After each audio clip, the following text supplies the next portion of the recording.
Welcome to this edition of Oxford News This Week. I'm Jim Hughes, bringing you this edition. And in our headlines, Oakland County Sheriff's to be the first to implement life-saving drug.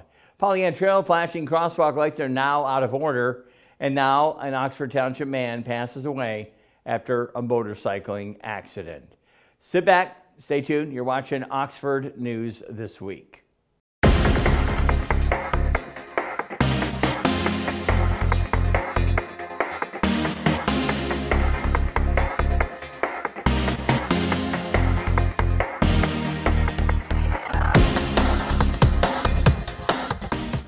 And welcome back. The Oxford Township Board of Trustees is exploring the idea of a single waste hauler for the township residents.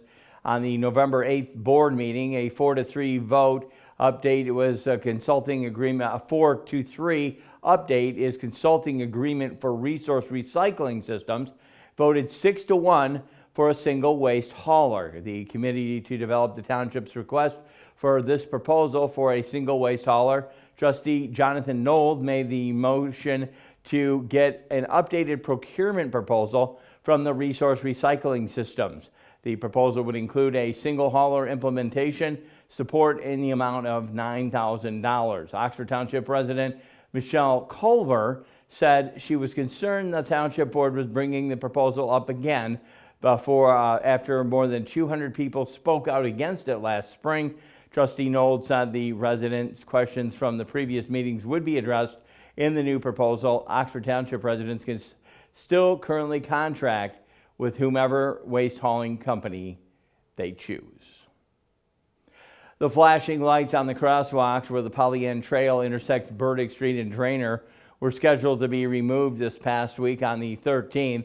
The lights were no longer working correctly, and since they are the first generation, have been up for 20 years. There's no replacement parts easily available to mend the current problem in the signage. The Pollyant Trail Management Council decided then, rather than having a warning system in place that's not working correctly, that they would have lights removed by the Oakland County Road Commission. The warning signage will remain in place, and the Pollyant Trail is looking for funding to upgrade the crossing areas to replace it as soon as possible. Entirely new signage can cost up to $130,000, according to trail manager Lisa Moran. Without a grant money, they would be turned back into a crosswalk signs. In the meantime, use extra caution when walking on the trail or driving on the impacted road areas to continue to avoid any collisions or any community mishaps. An Oxford Township man has passed away after a motorcycle he was riding rear-ended by a car in the afternoon of November 10th. 58-year-old Eric James Willis was driving southbound on Lapeer Road, just north of Metamora Road in Oxford Township, when his Harley Davidson FLX TRXT was rear-ended by a Ford Edge. Willis was taken to hospital by Oxford Township Fire Department paramedics, where he then later died from his injuries. It was unknown if Willis was wearing a helmet at the time of the crash. Speed may have also been a factor, but the incident still remains under investigation with the Oakland County Sheriff's Office Crash Reconstruction Unit. The 23-year-old Rochester driver rear-ended the Ford. An additional passenger were both wearing seatbelts, and neither of the passengers in that vehicle were even injured. The Oakland County Sheriff's Office has become the first law enforcement agency in the U.S. to equip itself and its deputies with life-saving nasal spray for opioid overdoses. According to the Click on Detroit website, Sheriff Michael Burchard said the groundbreaking drug will give hope to an often hopeless situation for deputies and first responders regarding the natural and synthetic opioids, which also could include fentanyl. The drug is called OPV, and the Sheriff's Office has partnered with the Virginia-based manufacturer, the Alliance Coalition for Healthy Communities, the Oakland County Community Health Network. The health network pays an initial $7,500 cost for 100 boxes of the drug.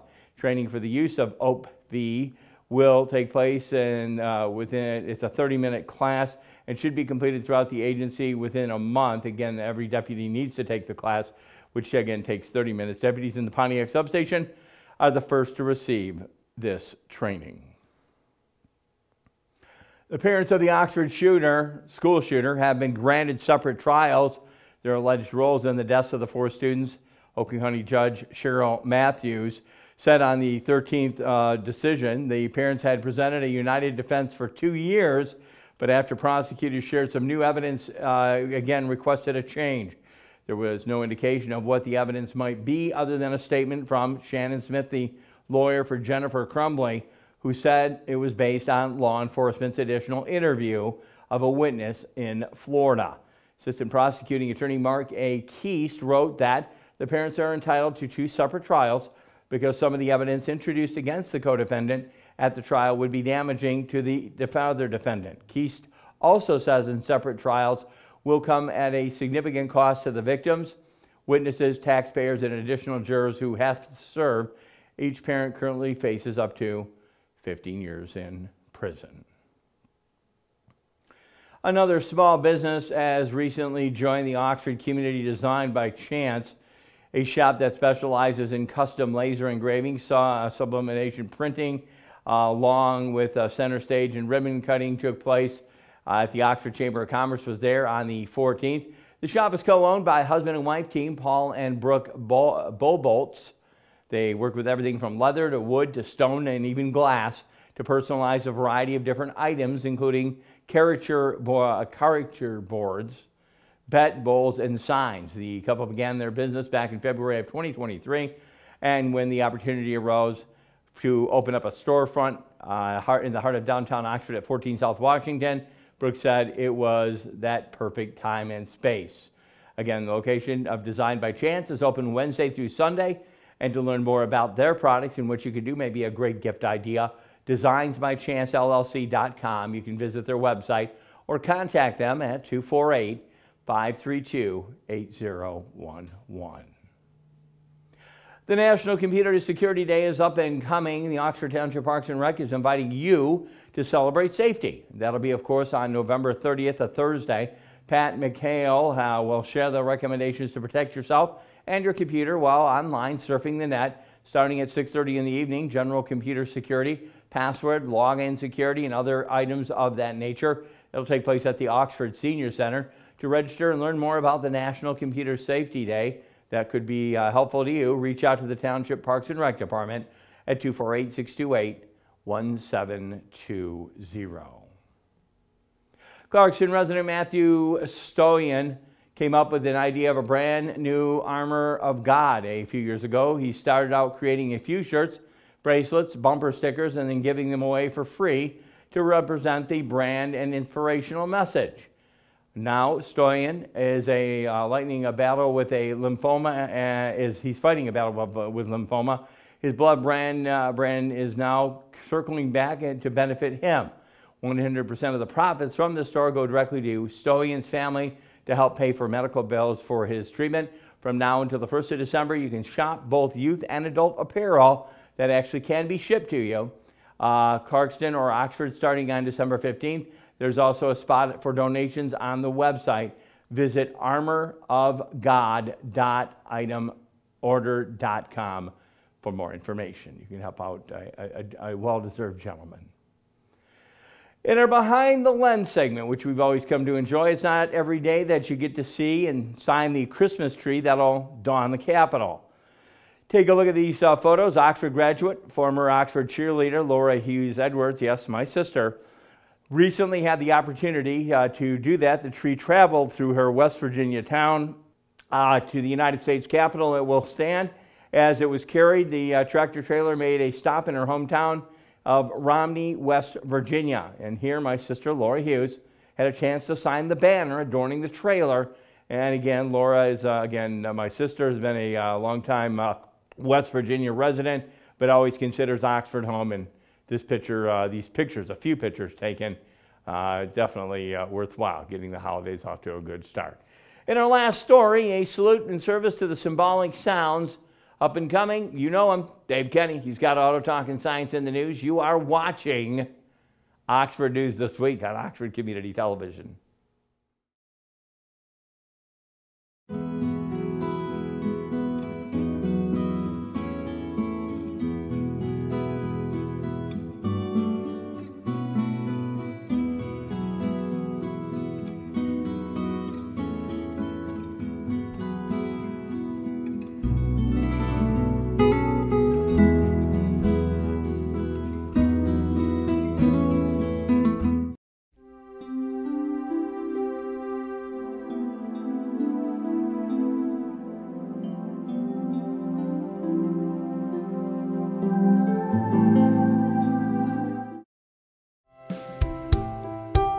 Canine Stray Rescue does just that. Rescue stray dogs for new families. But they need your help. Become a volunteer at Canine Stray Rescue League of Michigan. Take dogs for walks, help them socialize with others, and help them get adopted. Fill out an application and help a family add a new member today.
Welcome to this edition of Auto Talk. I'm Dave Kenny, and this story is taken from Automotive News.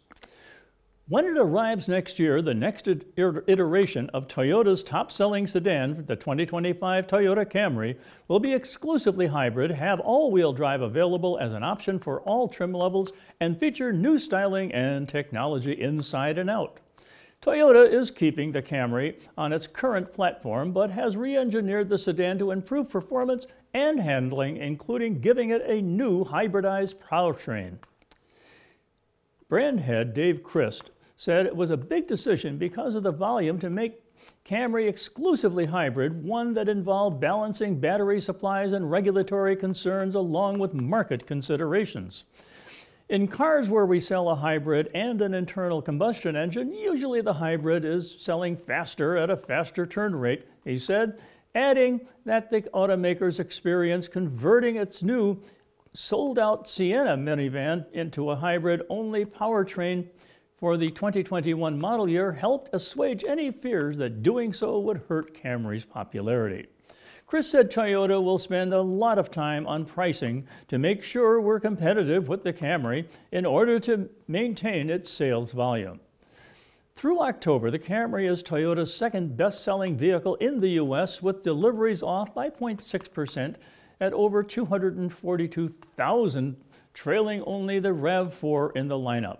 However, Camry hybrid sales represent less than 11% of the nameplate's overall volume, according to Toyota. The Camry remains the top-selling mid-size sedan in the U.S. through the first 9 months of 2023, well ahead of the second-place Honda Accord at 152,000, and vehicles sold and Chevrolet Malibu with 111,449. It still commands a market share of 8.9% among the 2.5 million cars sold in the U.S. through the first 3 quarters of the year. The re-engineered Camry is powered by a 2.5-liter i4 engine paired with Toyota's 5th-generation hybrid system, giving standard front-wheel drive models up to 225 horsepower. Equipped with optional all-wheel drive, accompanied by means of an electric motor to power the rear wheels, the Camry has up to 232 horsepower, an increase of 30 horsepower over the current version's mechanical all-wheel drive system, Toyota said. Designed in the U.S., the 2025 Camry features a revamped front fascia incorporating slim LED headlights and daytime running lights along with LED taillights. 4 trim levels will debut at the launch: the Comfort-oriented LE and XLE and the Sport-oriented SE and XSE. The LE rides on 16-inch alloyed wheels and features a 7-inch digital instrument cluster and 8-inch touchscreen infotainment system. The sportier SE model rides on 18-inch black alloy wheels featuring a sport-tuned suspension, mesh grille, body colored rear spoiler, exposed dual-tip exhausts, power driver seat, paddle shifters, and aluminum sport pedals in the driver's footwell. The XLE and XSE models get larger 12.3-inch digital gauge clusters, 12.3-inch touchscreen, infotainment systems, leather interior uplifts, and other differences. The Camry XSE features 19-inch alloy wheels in black and smoke gray. The Camry comes standard with Toyota Safety Sense 3.0, which includes adaptive cruise control with lane keeping and automated high beam lighting, road sign assist, and proactive driver assist, which provides gentle braking and or steering to support driving tasks, Toyota said. XLE and XSE models come with additional safety and driver assist options available, including front cross-traffic alert and front and rear braking assist with automatic braking. Pricing for the 2025 Camry has not yet been announced. However, it's expected to begin arriving in U.S. dealerships in the spring. Well, that's it for this edition of Auto Talk. I'm Dave Kenny. Stay tuned to Oxford Community Television.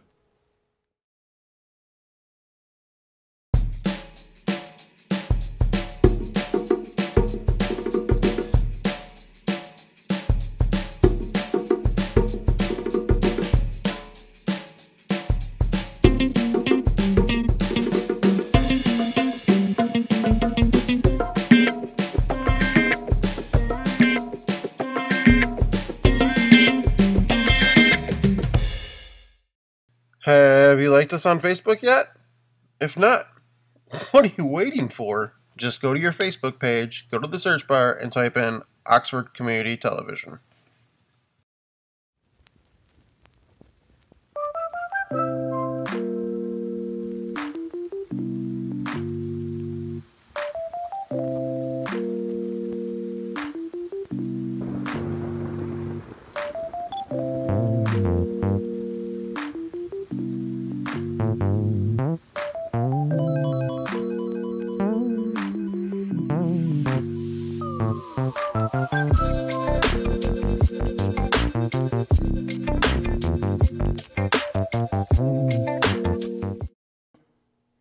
Back with you on Oxford News this week. Oxford High School Student Athlete of the Month for October was recently announced. Senior diver, OAA Blue Diving Champion Ellie Sider. Sider finished 4th in the state at the MISCA diving meet with an All-American consideration score. Took place at the Oakland County Championship meet and then took it to the regional championships with a first place finish at 4:33.05. She has broken multiple pool records throughout the entire season. Congratulations to Sider for her accomplishments and being Athlete of the Month. That's going to wrap it in sports. In our last story today, I urge you to stay tuned. A salute to service of symbolic sounds. Symbol at the Oxford High School students were treated to a concert celebrating the United States Air Force musicians on the 14th. The U.S. Air Force, again, we'll tell you more about that when we do our last story after Dave Kenny has one more segment on OCTV News.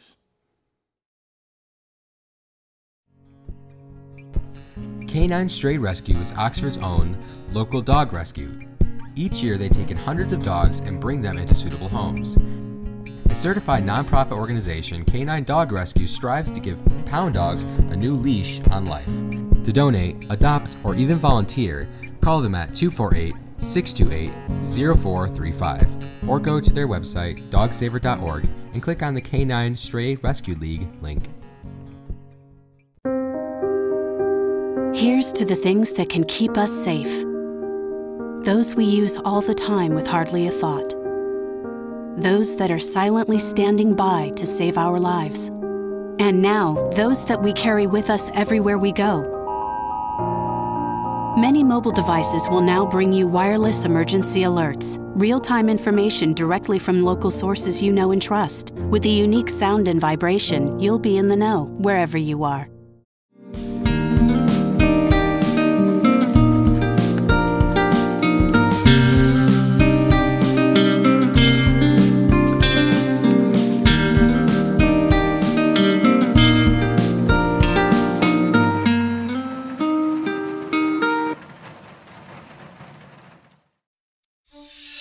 There are those who dedicate themselves to a sense of honor, to a life of courage, and a commitment to something greater than themselves.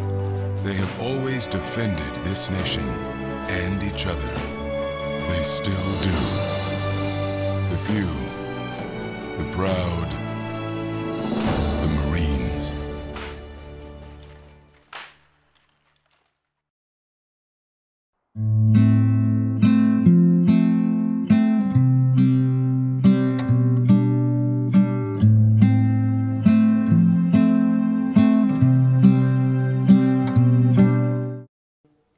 Welcome to Science in the News. I'm Dave Kenny, and this story is taken from New Scientist. Iceland is bracing for a volcanic eruption as thousands of small earthquakes have shaken the southern part of the Reykjanes Peninsula since October. The earthquakes were caused by a huge amount of magma from deep inside Earth moving upwards and forming a 15-kilometer-long crack between 2 and 5 kilometers underground. As of 3 p.m. GMT on November 14th, no volcanic eruption had begun. And no one knows for sure. It's thought that likely that an eruption will occur, but it wasn't certain. The massive magma could remain where it is and gradually cool rather than erupting. This is a picture of a past volcanic eruption, the Fagradalsfjökull volcano that erupted in 2021, 2022, and July of 2023. The volcano is near the new magma intrusion, but it's separate from it. The magma intrusion has pushed the land on either side outwards and upwards, causing the ground to immediately above the intrusion to sink up to 1 meter in places. This has resulted in cracks in the ground, causing a lot of damage in the coastal town of Grindavik, whose northwestern edge is directly above the magma tunnel. The magma intrusion runs from just off the coast, passes under Grindavik, and continues inland to within a couple of kilometers of a geothermal power plant called Svartsengi.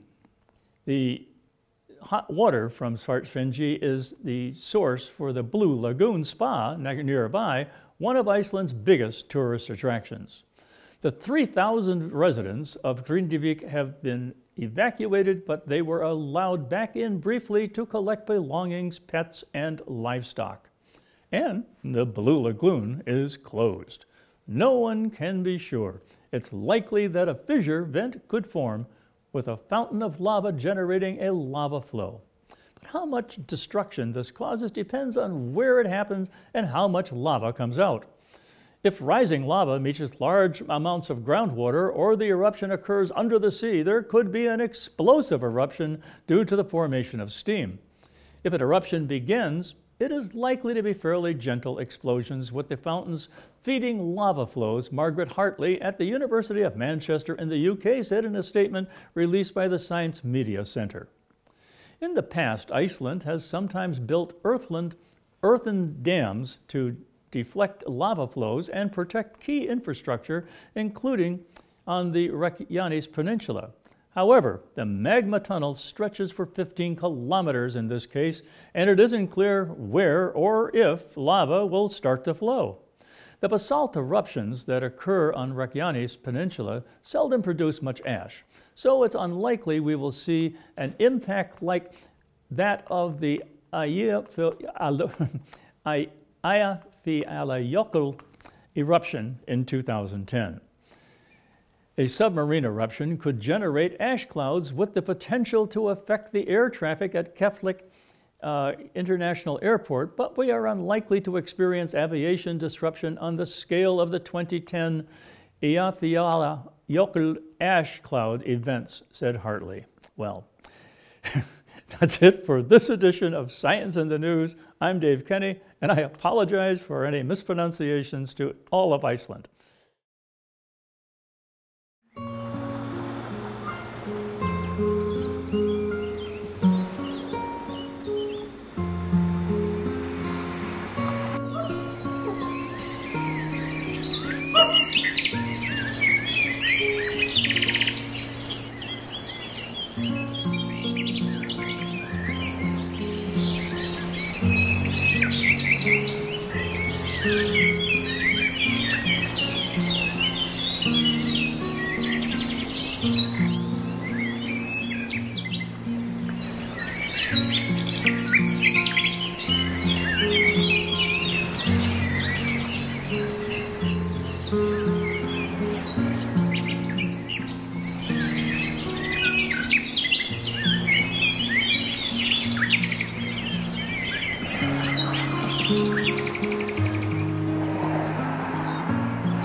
this is Lomas Brown, ex-Detroit Lion, and you're watching OCTV. That's Oxford Community TV. Check it out. And I almost buried the lead on our last tease, but in our last story, the salute to service of Symphonic Sounds, Oxford High School students were treated to a concert from none other than the active duty United States Air Force musicians that took place on the 14th. The U.S. Air Force Band of Flight Popular Music Ensemble, Flight 1, traveled to Oxford's Performing Arts Center, not only to hold the concert for the students, but also a clinic for the rhythm section of the Oxford High School Jazz Band. Flight 1 members perform a mix of classic rock and roll, top hits, and everything between their stationed at Wright-Patterson Air Force Base out of Dayton, Ohio. We thank them for their service. Also, we thank them for visiting our students and showing them the sights and sounds.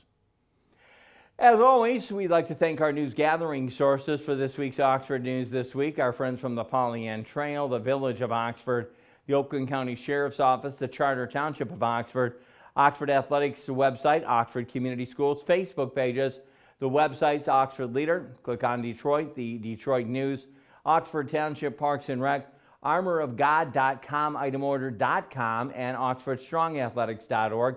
Special thanks to the Oakland County Sheriff's Office, Leah Millard, and of course Laura Hughes for sending her photo in of signing of the tree. OCTV can be viewed on Spectrum Charter Channel 191 and Channel 99 on the ATT Uverse system. Check us out on YouTube, Facebook, Rumble, or even Roku. As well as if you have a show idea, you can contact our office even if you'd like to volunteer. OCTV, give our office a call at 248-628-9658. A very special thank you to producer and director Kyle Snage, news gathering writer and news writer Allison Miller, editor Marissa Haruska, programmer Connie Miller, program coordinator Dan Zweiss, for our station manager Terry Stiles. And before I do close it all out, I just want to remind you we are going to be at this year's parade, Christmas parade. We are going to park our van behind our building, one of the buildings back there. Feel free to bring canned food to help out the program locally to feed the hungry. If you bring a few cans of food, we will have some tickets to a holiday event going on in near the Holly area, the Renaissance Festival. Again, if you bring food, canned food, we are going to donate that locally here. You just bring it to our van, and we'll go from there. For everyone here at OCTV, I'm Jim Hughes, hoping you have a safe week. I invite you back next time, and we wish you a very happy Thanksgiving. And until we do it all over again, from Oxford News This Week, have a great week, everybody.